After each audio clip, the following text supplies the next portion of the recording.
بسم اللہ الرحمن الرحیم۔ السلام علیکم۔ اللہ جسے پیار کرتا ہے اسے آزماتا ہے۔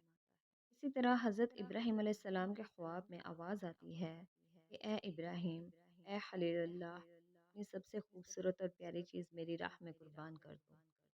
حضرت ابراہیم علیہ السلام جب خواب سے بیدار ہوئے تو انہوں نے سوچا کہ نبیوں کے خواب تو وہی کی مثال ہوتے ہیں۔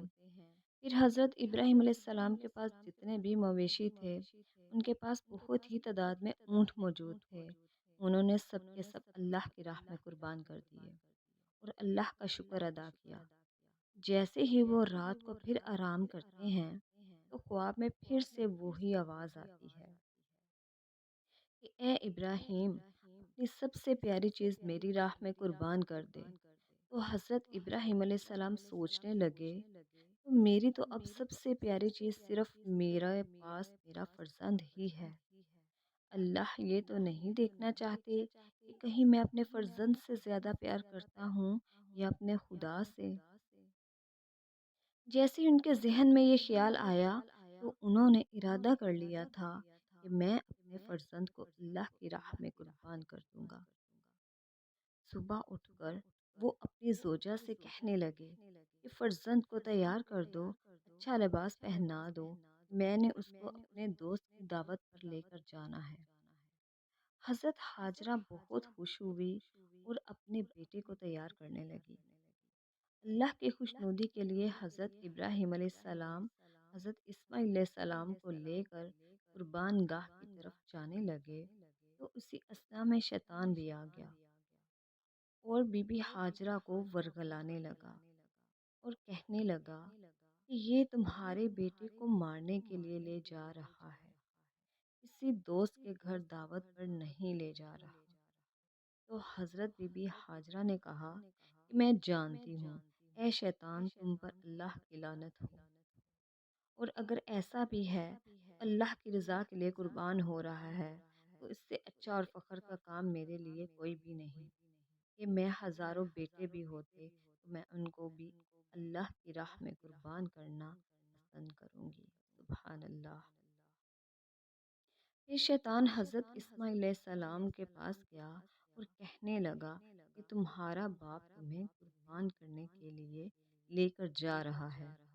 تو حضرت اسماعیل علیہ السلام نے فرمایا کہ میں اللہ کی راہ میں اگر قربان ہو جاؤں تو میرے لیے اس سے بڑھ کر کچھ بھی نہیں، میں اس بات پر فخر کروں گا۔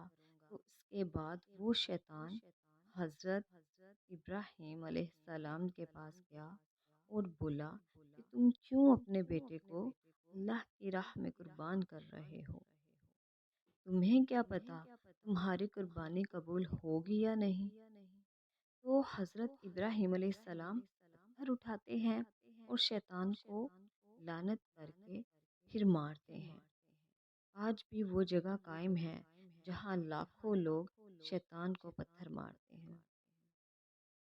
اور پھر چلتے چلتے حضرت ابراہیم علیہ السلام اپنے بیٹے کو کہنے لگے کہ میں تمہیں اللہ کی راہ میں قربان کر دوں گا، تاکہ یہ واضح ہو جائے کہ میرے دل میں میرے بیٹے سے زیادہ اللہ کی محبت اور اللہ کا عشق موجود ہے۔ حضرت اسماعیل علیہ السلام فخر سے کہتے ہیں کہ اے بابا جان، میرے لیے اس سے بڑھ کر کچھ نہیں کہ میں اللہ کی راہ میں قربان ہو جاؤں۔ سبحان اللہ۔ لیکن میں کچھ عرض کرنا چاہتا ہوں۔ آپ بوڑھے ہیں اور مجھ سے بے پناہ محبت کرتے ہیں اور میرا گلا کاٹتے ہوئے آپ مجھے دیکھ نہ سکیں گے۔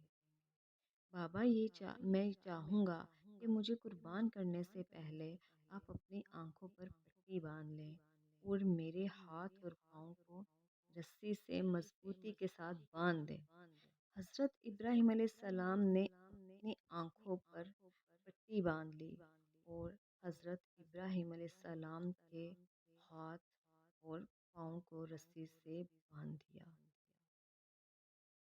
جیسے ہی حضرت ابراہیم علیہ السلام چھری پھیرنے لگتے ہیں تو اللہ تعالی حضرت جبرائیل علیہ السلام کو حکم دیتے ہیں کہ جاؤ اور جنت سے خوبصورت جانور لے کر جاؤ اور اسماعیل کی جگہ رکھ دو۔